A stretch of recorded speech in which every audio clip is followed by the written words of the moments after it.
जय श्री राम सभी को। आज हम बात करेंगे कि किसी की मृत्यु हो जाए तो उसके संस्कार पर जो साथ जाने वाले हैं उनका क्या कर्तव्य होता है।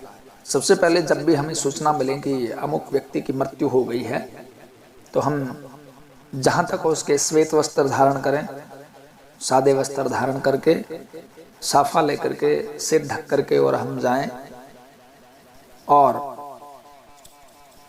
अगर किसी वस्तु की आवश्यकता हो उसकी, जहाँ तक हो उसकी हम सहायता भी करें उनके परिजनों की। ये अच्छी बात है कि हम उनकी सहायता करें।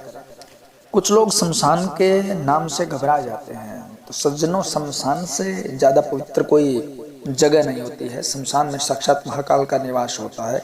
शमशान में जाने से हमारा हृदय पवित्र होता है, हमारी आत्मा पवित्र होती है, हमारा मन शांत होता है, चित्त जो है वो प्रवृत्तियाँ शांत हो जाती है। हमें अवश्य जाना चाहिए। महीने के अंदर या सप्ताह में एक बार अगर हम शमशान का चक्कर लगाएं तो हमारी प्रवृत्तियां शांत रहती है, क्योंकि हम जो दुनियादारी में उलझे रहते हैं उन सब से हमें यहाँ मुक्ति मिलती है।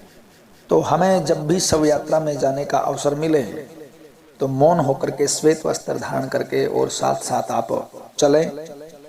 शव यात्रा में जाने से पूर्ण अन्य किसी देवी देवताओं का नाम ना लेते हुए सिर्फ महाकाल का नाम लेकर के आप जाएं, क्योंकि शमशान के देवता महाकाल होते हैं, वही रक्षा करेंगे, कोई अन्य नहीं।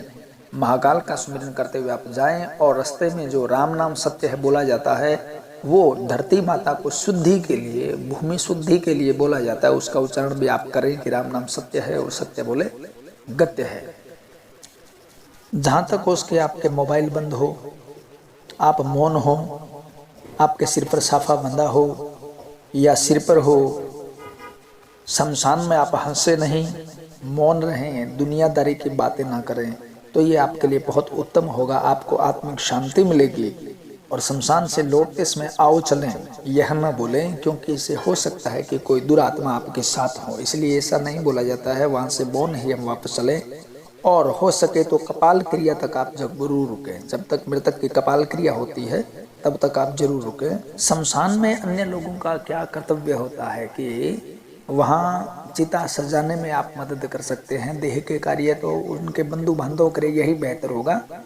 आप चिता सजाने का काम करवा सकते हैं। आप मौन होकर वहाँ खड़े रहें, देह को प्रणाम करें।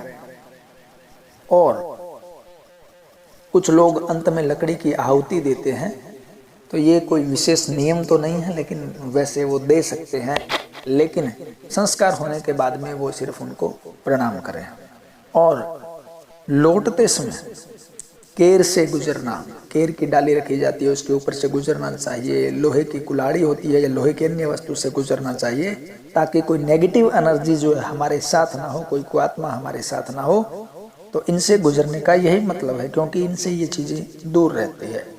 और उसके बाद आचमन करें। ब्राह्मण है वो चंदन का तिलक करता है।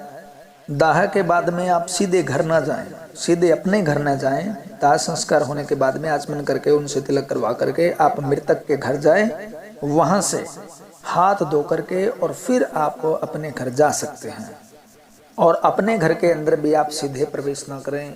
हो सके तो अगर बाहर ही आपका स्नान घर हो, आंगन से बाहर हो, तो आप सवस्त्र स्नान करें, यानी वस्त्रों के साथ आप स्नान करें। या फिर आप स्नान करें और सभी वस्त्रों को धो दें। आपकी जुराब है, रुमालें हैं, सभी को आप धो दें, ताकि जो उनके सूतक की निवृत्ति है उनके, क्योंकि कहा जाता है कि मैथुन के बाद में, छोर कर्म करवाने के बाद में, दाढ़ी मूंछ करवाने के बाद में और चिता का धुआं लगने पर शरीर की अशुद्धि हो जाती है, जो स्नान करने के बाद में ही इनकी शुद्धि होती है। तो आप ये सभी वस्त्र धो करके, स्नान करके और फिर अग्नि के पास जा करके और फिर आप घर के अंदर आंगन में प्रवेश करें। इससे आपको किसी प्रकार की नेगेटिव एनर्जी साथ आने का, घर में आने का खतरा नहीं रहता है। अगर आप मृतक के पड़ोस में से हैं, नज़दीक से हैं, तो आप उनके लिए चाय पानी की व्यवस्था कर सकते हैं। ये भी बहुत अच्छी बात है। उनको धीरज बंधवाएं। शव यात्रा में जाने का बहुत बड़ा पुण्य है। शमशान बहुत पवित्र जगह है। मृत व्यक्ति, यानी जो व्यक्ति मरने वाला हो, मरण अवस्था में हो, मरणासन अवस्था में अगर किसी को राम नाम सुनाया जाए, ये बहुत बड़े पुण्य का कार्य है। तो इस प्रकार अपने आप शव यात्रा में ध्यान रखें। और इसी के साथ जय श्री राम। सभी को कुछ पूछना हो तो आप कमेंट बॉक्स में पूछ सकते हैं। जय श्री राम।